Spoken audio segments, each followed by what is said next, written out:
जय माँ इंद्राक्षी, जय अम्बे। इंद्राक्षी धाम में सभी साधकों का हम हार्दिक स्वागत करते हैं। आज अमावस्या है और ये पौष मास की अमावस्या अपने आप में बहुत महत्वपूर्ण होती है।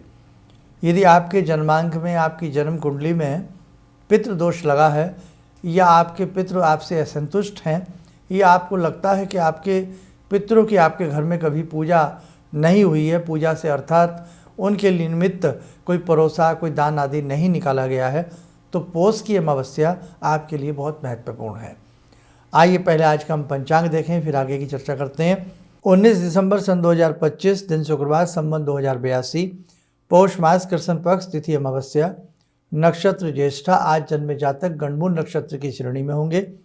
राहु काल 10:30 से 12, दिशा शूल पश्चिम दिशा। आज पूरे दिन, पूरी रात्रि अमावस्या का पहर रहेगा और कल 20 तारीख है। कल भी सुबह 7:40 के आसपास तक अमावस्या रहेगी और उसके बाद फिर तिथि बदल जाएगी। लेकिन पितरों का पूजन ज़्यादातर मध्याह्न में, दिन में किया जाता है, इसलिए उपयुक्त स्थिति से आज 19 दिसंबर की ही अमावस्या मानी जानी चाहिए। पौषी अमावस्या है। पौष मास की अमावस्या महत्वपूर्ण होती है। जैसे कि आपको बताया, यदि आपको किसी ने कुंडली देख करके कहा है या कुछ भी आपको बोला है कि आपके पितृ असंतुष्ट हैं, आपके पितृ प्रसन्न नहीं हैं, आपको पितृदोष है, पितृदोष भी अनेकों प्रकार का होता, तो आज के दिन आपको कुछ विशेष दान जरूर करना चाहिए। आज के दिन आपको कोई विशेष मंत्र पढ़ना चाहिए, यज्ञ करना चाहिए, जिससे पितृ आपके संतुष्ट हो सकें। सेकंड बात, यदि किसी ने आपको कुछ भी नहीं बोला है, आपने कुंडली नहीं दिखाई है, कोई ऐसी बात नहीं की है, लेकिन फिर भी हम अपने पितरों का ऋण नहीं उतार पाते हैं। जिन हमारे पूर्वजों ने हमें अपनी वंशावली में शामिल किया, अपना नाम दिया, अपना गोत्र दिया, हमारे जीवन के लिए बहुत कुछ वो कर कर के चले गए, तो कहने का भाव, जिनके माता पिता संसार में नहीं हैं, दादा दादी संसार में नहीं हैं, वो सब चले गए हैं, न जाने किस दूरी पर वो चले गए हैं कि कभी पुनः लौट करके आना उनका मुश्किल है। लेकिन एक पितरों के रूप में वो वास्तव में अमावस्या की बेला में इंतज़ार करते हैं कि हमारे बच्चे हमारे निमित्त कुछ करेंगे। तो इसलिए बेटा ध्यान रखना, आज पौष मास की अमावस्या है। कहीं भी यत्र तत्र आपको गाय दिखाई दें तो आप उन्हें थोड़ा थोड़ा गुड़ जरूर खिलाइए और मनी मन ओम पितृदेवताभ्यो नमः आप उनके नाम से बोलते रहिए। आज के दिन पक्षियों को दाना जरूर डालें। कहीं न कहीं साधु सन्यासी आपको मिलें तो उनको फल देने का प्रयास करें, फल बांटें। आज के दिन जो भी आप पक्षियों के निमित्त, साधु संतों के निमित्त, गौ माता के निमित्त जो भी आप करोगे ना, बहुत सुंदर उसका फल जो है आपके पितरों को प्राप्त होगा और कहीं न कहीं आपके पितर आपसे संतुष्ट होंगे। यदि किसी प्रारब्ध का वो नकारात्मक फल भी भोग रहे हैं या कोई नरक की यातनाएं वो भोग रहे हैं, तो वो यातनाएं उनकी कम होंगी और सुंदर आशीष आपको प्राप्त होगा।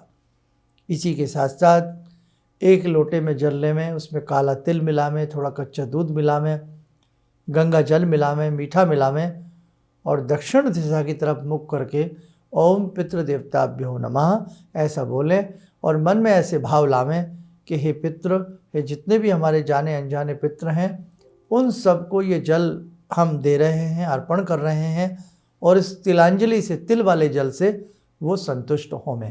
ऐसा भाव ला करके दक्षिण दिशा में, वैसे तो हर अमावस्या को देना चाहिए, बहुत शुभ रहता है। दक्षिण दिशा क्यों? दक्षिण दिशा यम का द्वार है, दक्षिण दिशा में मृत्यु लोक है और दक्षिण दिशा में ही पितृ वास करते हैं।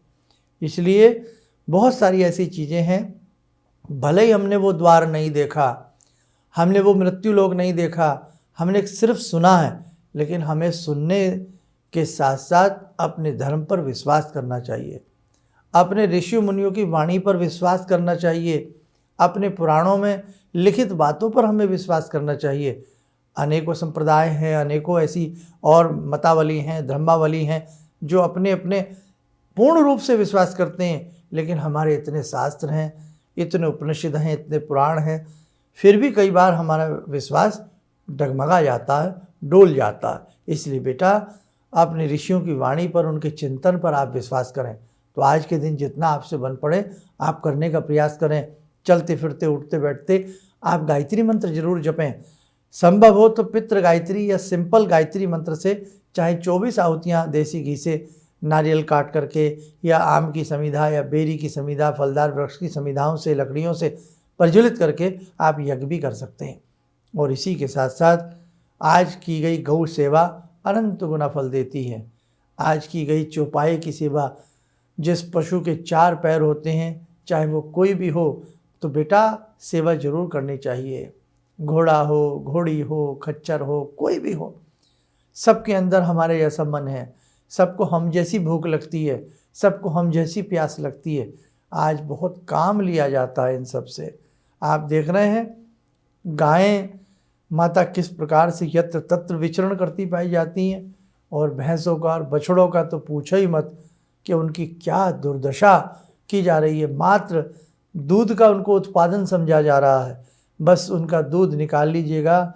बछड़े को भरपेट उस बच्चे को दूध नहीं मिल पाता। उस कटड़े को भैंस के साथ तो इतनी दुर्व्यवहार किया जाता है कि जब तक वो दूध दे तब तक दूध दे, और उसके बाद उसको कसाई खाने में खुली छूट मिली हुई है कि उसको काट दिया जाए। कितने दुख की बात है कि हम लोग कैसे होते जा रहे हैं, केवल हम स्वार्थपरती होते जा रहे हैं।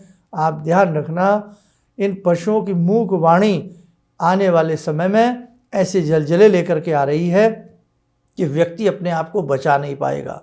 और आज आप देखें, कितना भी शानदार व्यक्ति हो, कितना भी पैसे वाला धनवान व्यक्ति क्यों ना हो, लेकिन मानसिक अशांति उसकी छिन गई है। आज प्रकृति हमसे रुष्ट है। तो इसलिए ध्यान रखें। मैं आप सबको यही कहना चाहता हूँ, जो पशु प्रेमी हैं, जो पशु रखते हैं, बेटा जैसा मन हमारे साथ है, जैसी भूख हमारे साथ है, जैसी प्यास हमारे साथ है, वैसी भूख प्यास उनको भी लगती है। इसलिए बहुत ध्यान से, बहुत प्यार से उन्हें प्यार करिएगा आप लोग, फिर देखें जीवन आपका खुशहाल हो जाएगा। आज कहीं चींटियों के बिल मिलें, पीपल के नीचे कहीं भी आप चींटियों को निमित्त कुछ ना कुछ भुना हुआ आटा आप डाल के आएँ, आप देखना आपके जीवन में बहुत बड़ी सुख समृद्धि आती चली जाएगी। और आज चलते फिरते उठते बैठते अपने गुरु मंत्र को पढ़ते रहना, गायत्री मंत्र को पढ़ते रहना, जीवन में आपके उद्धार आएगा ही आएगा। अब दूसरा संदेश, ये दिसंबर का महीना है, नया वर्ष, बहुत लोगों को इंतजार है कि हम राशि पर कुछ बताएं। तो जो भी हमारे साधक दर्शक राशि देखने के लिए कार्यक्रम देखते थे, अब हम चाह रहे हैं कि नए साल पे नए वर्ष का राशि फल और उसके उपाय आपको दिए जाएं, वो भी हम देने का पूरा प्रयास करेंगे। जो साधक 14 दिसंबर को पूजन में आए थे, वो समझ सकते हैं कि कितनी भागदौड़ रहती है हमारी, कितनी कार्य व्यवस्था हमारी रहती है, इसलिए कुछ कार्यक्रम छूट जाते हैं। और इसी के साथ साथ हमने कहा था कि रविवार में शक्ति उपासना सत्र रहेगा, तो वो हमने रविवार, महीने का दूसरा रविवार में हम मिलेंगे और महीने के चौथे रविवार में हम मिलेंगे। ये नए वर्ष से हम लोग प्रारंभ कर रहे हैं, इसलिए नए साल का जो द्वितीय रविवार है, सेकंड संडे है, वो 11 जनवरी का है। हम 11 जनवरी को मिलेंगे, लेकिन उसके लिए आपको नाम नंबर लिखवाना ज़रूरी है। जैसा विशाल पूजन 14 दिसंबर का था, वो तो 3-3 महीने के अंतराल पे होंगे, लेकिन एक शक्ति उपासना सत्र वो महीने में 2 बार रहेगा ही रहेगा। आप कितने भी सदस्य की संख्या में आप लोग वहाँ पधार सकते हैं। 11 बजे से लेकर के 1 बजे के बीच में ये 2 घंटे का शक्ति उपासना सत्र रहेगा। आप आएँ, आपके कष्टों का निवारण करने का हम पूरा प्रयास करेंगे।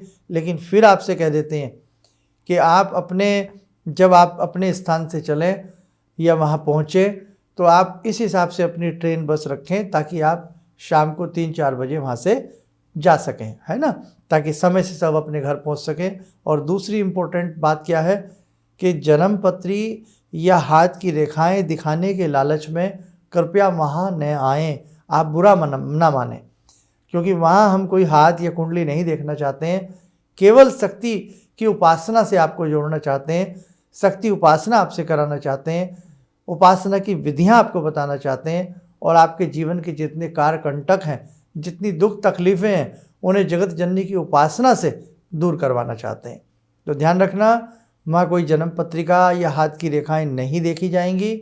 बार बार समझा रहा हूँ, लेकिन लोग बाग हैं फिर भी नहीं मानते हैं, फिर भी वो कन्फ्यूज़न का शिकार हो जाते हैं। तो इस कार्यक्रम को दोबारा से सुन लेना, समझ लेना।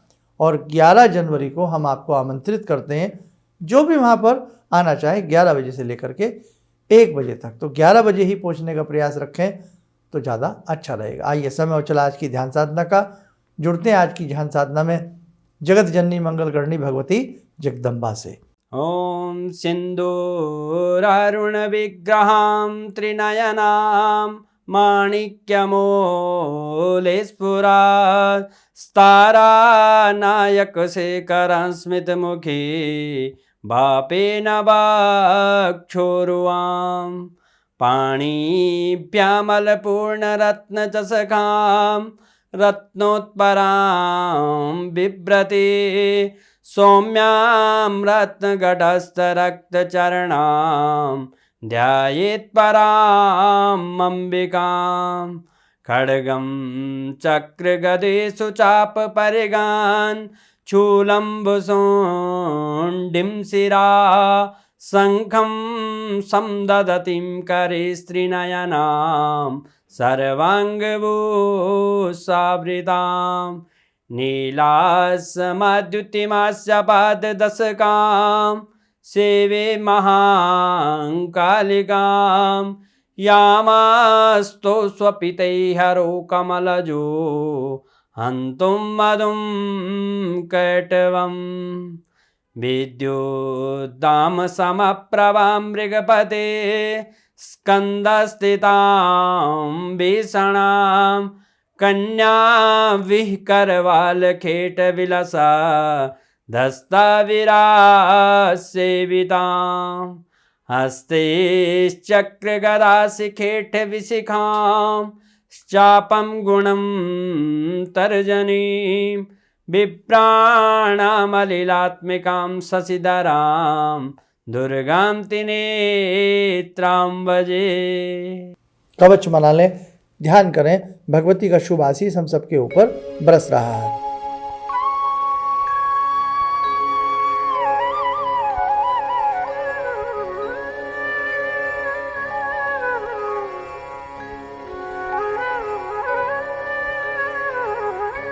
ओम बोलते हुए नेत्र खोलें, सामान्य हो जाए। बाकी आज अमावस्या है, जितना आपसे अच्छे से अच्छा बन पड़े करने का प्रयास रखें। आपके ग्रह अच्छे होंगे, आपका पितृदोष दूर होगा और जीवन में सुख समृद्धि, धन समृद्धि आपको प्राप्त होगी। आप सब स्वस्थ रहें, सुखी रहें। इन्हीं शुभकामनाओं के साथ हम अपनी वाणी को विराम देते हैं। जय जय अम्बे। किसी भी समस्या के समाधान के लिए मिले प्रसिद्ध हस्तरेखा एवं वास्तु विशेषज्ञ प्रोफेसर धर्मेंद्र शर्मा जी से। नोट: शिविर में भाग लेने हेतु एवं व्यक्तिगत रूप से मिलने के लिए कॉल करने का समय सुबह 10 बजे से शाम 6 बजे तक।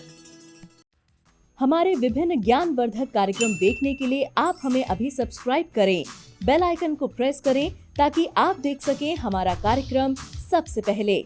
और अधिक जानकारी के लिए फेसबुक पेज को लाइक करना न भूलें।